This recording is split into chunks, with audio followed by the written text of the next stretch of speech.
Hey guys, today I want to show you how to create a complete musical idea from scratch. And with the complete musical idea, I mean a section of music that actually goes somewhere, that tells a little bit of a story.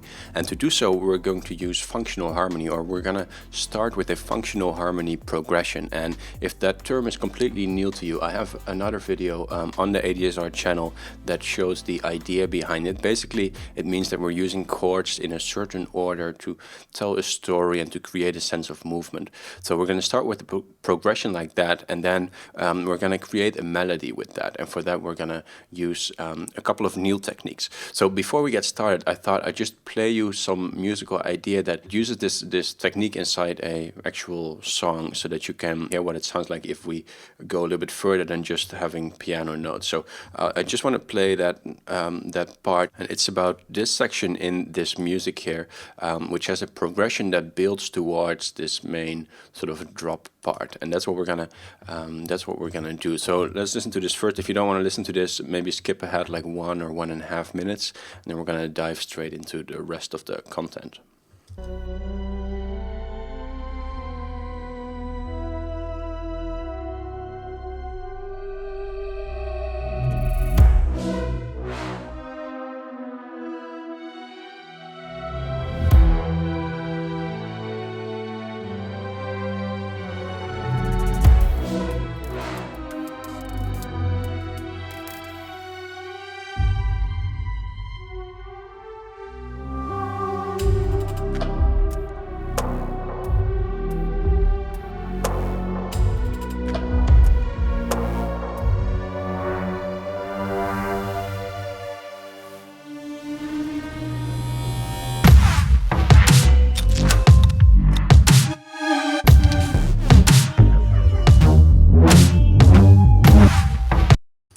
Alright, so that's the idea, and we're going to start with a progression that's essentially a very simple progression. I wrote it down right here. It's a 1 5 1 5 1 5 2 5 7 progression. So it only has 3 different chords, or arguably, I cannot say that word very well, 4. We have a 1 chord, we have a 5 chord, we have a 5/7 chord, and a 2 chord. It looks like this. You can already see some things in here that are important for the eventual sort of sound of this. One thing that happens is that towards the end here, everything rises, and we're inverting the chords to create more tension. So that is one big thing. Then this is our 1 chord, this is our 5 chord.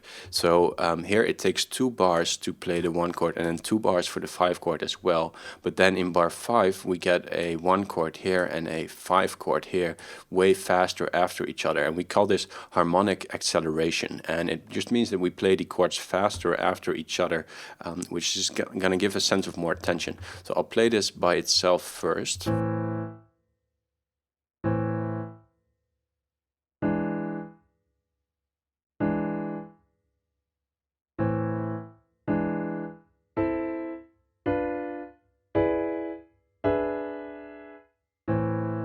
So these are our 5/7 chords, and you can hear that they create a lot of tension. So what to do if you have something like this? Well, a very common approach is to try and come up with a very short melodic phrase. Usually it's called the basic idea. And to create a basic idea, often we start with chord tones, which is makes it a lot easier for us, because then we only have 3 notes to choose from instead of all the notes of the scale. So let's start by just filling out some chord tones here. So we're in A minor, so the 1 chord consists of A, C, and E. So let's just use those notes for now. And we'll go A, C, E, and then I'm being pretty random about this. One thing that I do know is that I want sort of a rising melody, so I want to make it go higher. We'll use another E here, maybe we'll use another C here. Right, that is sort of a nice motif, nice idea that sort of opens up the music. When a melody rises like this, we call that a Mannheim rocket, and it's kind of a fancy term. It's named after the Mannheim Orchestra, and I guess they used to do this. But it gives a nice sense of movement and tension to immediately at the first bar make the melody rise.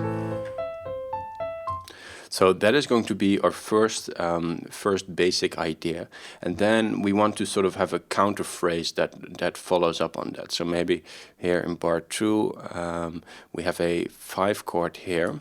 Oh, sorry, we have another 1 chord here actually. So we're going to go with A, and then maybe a C there. Maybe we'll go down there for a bit to an E, and then maybe we'll end with an E as well. So far we've only used chord tones.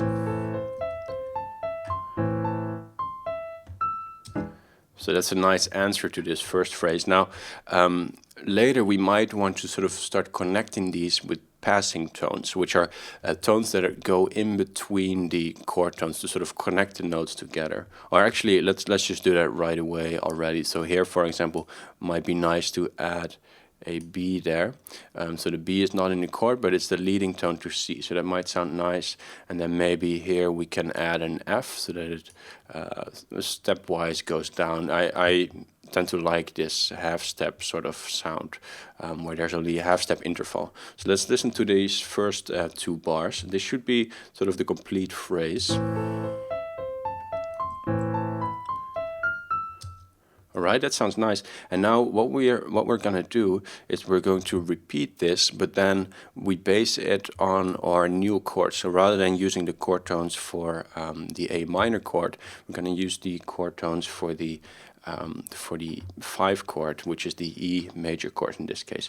So rather than having an A there, we're going to find the closest tone. So with the A there, I mean this A. We're going to find the closest tone in this chord, which is, let's see what we can do. Let's try to go with a B, for example, because this chord actually has a, it's missing the B here, but that is supposed to be in the chord there. So we'll have a B, and then we'll maybe go to a D, which is the 7th of the chord, and then we'll maybe, E is fine there, because we use that, and we can do another D, and then maybe here, rather than an A, we're going up to a B, and here let's use that G sharp, which is going to be a fancy sound, and then maybe we'll end that on a D. And then let's see, for this chord here, what are we going to do? Let's try to go a little bit higher still. So let's maybe make that into a B, and then we're going to go D again. So we focus on the chord tones. That's the most important concept here. And then we'll go to maybe a G sharp, and then this. Let's see, we could try this. Yeah, let's try this first.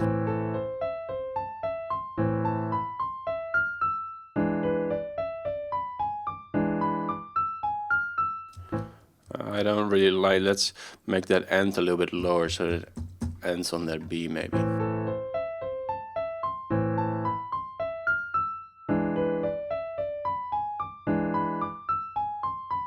Alright, so that's our first complete idea, and you notice that it has sort of a familiar sound, right? And that's because we're using this strict technique, and this is what a lot of classical composers used as well. So just simply following those rules will make your music sound close to that sometimes. Of course, it's not as sophisticated as a Beethoven or anything, but you get a little bit of that sound. So for the second half of the phrase, just like the chords here are speeding up, and we want to create that same feeling with the melody. So what you notice is that this whole phrase here is based on the 5 chord, and these 2 bars are based on the 1 chord. Well, here, since in 1 bar we have those 2 chords already, we cannot do that. So what we're going to do is a thing called fragmentation, which is where we take the melody and we sort of use just little snippets of it. Because we have introduced this whole phrase, we can now fragment it into smaller sizes. So let's see, so here we have our 1 chord, so let's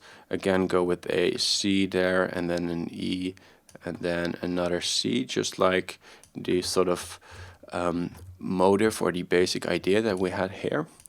It uses that same shape, as you can see. And then here already we need to go to this 5 chord. So let's jump maybe to a G sharp, and then maybe let's jump down to an E, which is the actual 5. And then we'll do maybe B and D, which is the 7th. And then at this point, now we need to pay attention, because these notes right here, they're the highest note of the piece so far, of the whole structure. But we want the highest note to be somewhere here, because this is the moment where we want to create the most tension. So let's maybe, since we have a 1 chord here, let's maybe jump all the way up to an A there, and then down to an E. And then let's see, what can we do then? Well, let's first maybe listen to this, see if it sounds all right.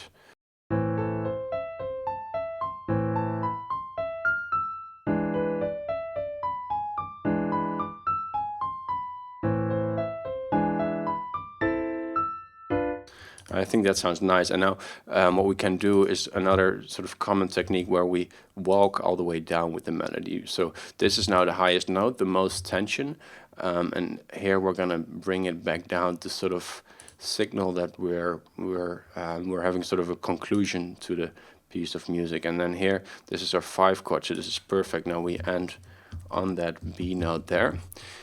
And then here we have another 5 chord in a different inversion, and this last chord here is where it resolves. So let's listen to this.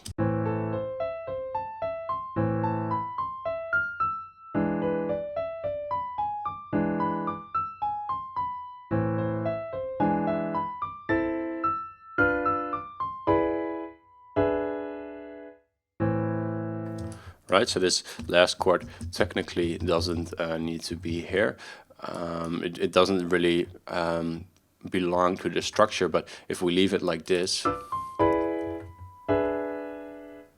we just get too restless, right? That sounds like it needs to be resolved. So from here, there's a lot we can do. We can tweak this melody a lot more. We could do a lot more with the chords. Right now, they're very simple block chords, but you could do something more sophisticated, like playing a little bit more of a pattern with them. Something like this is kind of a common shape.